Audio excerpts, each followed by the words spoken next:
Hello everyone and welcome back to the Perfect French with Dylane.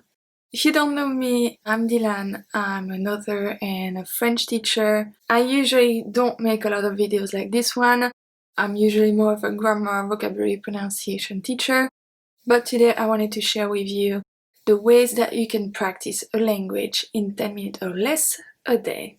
I myself learned English when I was 27. I'm now 32.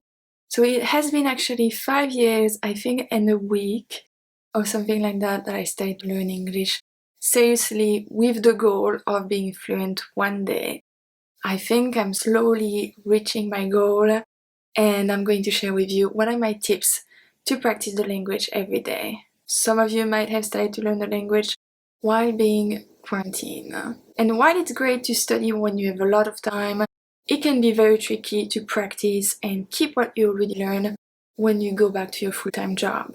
Learning a language is not about only sitting down and learning for an hour. It's also practicing every day to keep what you already learned. A lot of people say that they have been learning a language for years and years and years and they're still nowhere. But I don't know if they actually put in practice what they already learned and if they make the effort every day to practice in different ways. I mean, if you sit down a few hours a month and you study and then you don't do anything for the rest of the month, you're not going to go anywhere with your language. So today I'm going to share with you 10 tips to learn a language. It can be any language.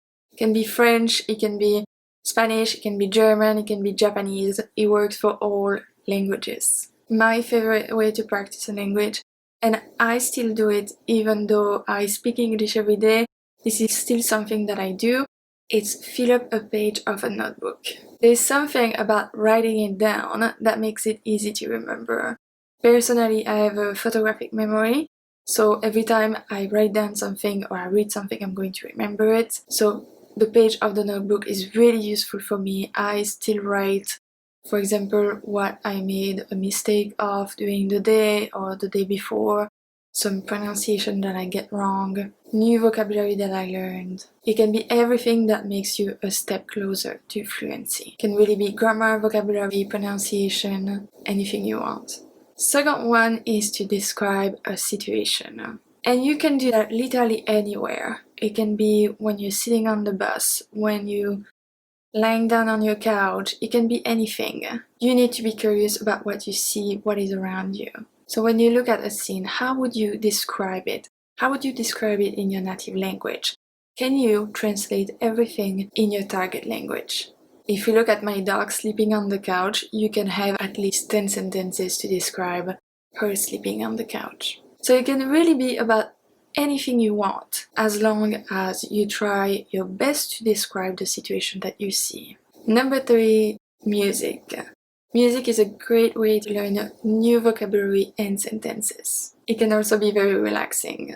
But I don't want you to only listen, I really want you to focus on the lyrics. For a lot of songs, you can find the lyrics online. So first you can try to listen to the song and read the lyrics at the same time. A song is between 3 and 4 minutes, then you listen it a second time without the lyrics and see what you can pick up. It's also very good for your pronunciation and for your listening skills. Because a lot of time when I talk with students or French learners, they say, I cannot pronounce things and I cannot understand. That's because you don't train your ear enough. So you really need to make the effort to actually listen. Because you can listen to music all day and pick up nothing. You really need to focus. We're talking about active practice here. Number 4 is movies and TV shows. And I know what you think. You probably think this is way more than 10 minutes, and I agree. But it's all about active practice. Exactly like listening to music, you can watch a TV show and pick up absolutely nothing. So I want you to sit down and watch 10 minutes of a movie or a TV show. First rule, don't be on your phone at the same time. Second rule, watch with subtitles. And the third rule, once again, is to make it an active practice. So focus on what they are saying, focus on the grammar they use, the expression, how they pronounce things. And I will really recommend you actually to watch something that you already watched. For example, I'm a big fan of The Office and Friends. When I watch it, there's absolutely no surprise. I know exactly whatever is going on, so I'm not distracted by the story. I focus on what they say, how they say it, the word they use, and the grammar. Number 5, read an article of a blog, a newspaper, or a page of a book. And once again, don't read just to read it. Read to have an active practice. And it can be about anything. Are you interested in cooking? Cooking blog. Are you interested in tech? Well, a tech blog, it can be about anything. Whatever is your preference, there's a blog, there's a book about it. Just make it an active practice. Number 6, podcast. Pretty self-explanatory. I made a video if you're looking for a podcast in French for beginner and intermediates. I'm gonna link it in the description box.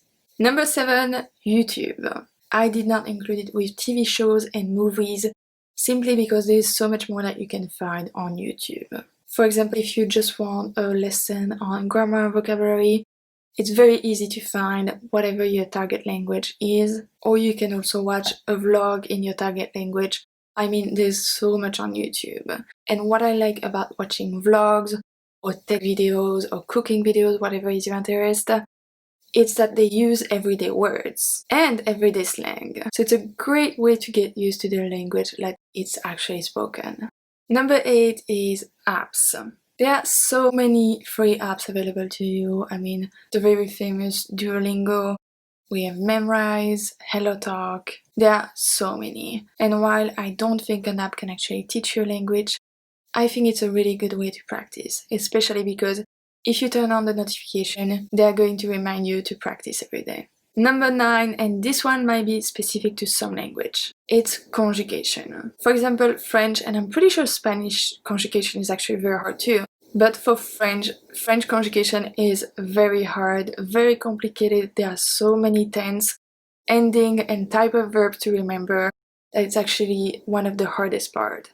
Is not to learn the conjugation, is to remember the conjugation. So filling up a page of conjugation for a specific verb can help you keep what you already learned in conjugation. If your goal is to learn French, I have a free ebook right here, 500 most common French verbs, how to use them, how to conjugate them. And then I also have the practice sheet. All the links are going to be in the description box, you just have to go and grab it. Number 10, probably not for everyone, but journaling is actually a great way to practice a language. And it can be about everything you want. It doesn't have to be about your deepest secret and, the type of journal that you do when you're a kid. It can really be about anything. You can even make a list out of it, a list of the 10 things that you did today, or the goal that you have for next month, or a list of what made you happy that day. It can really be about anything, as long as you write it in your target language. And to not be bored with an activity, you can definitely switch it up. One day you do some conjugation, the other day you fill up a page of a notebook, then you do some journaling, watch a TV show, music. So many ways to practice in only 10 minutes. So please don't say that you have no time to practice and that you forget everything you learn all the time. Now you have 10 ways to not forget it. I hope you enjoyed this video. Don't forget to subscribe to my channel if you like this video, like it as well, and I will see you soon for another lesson.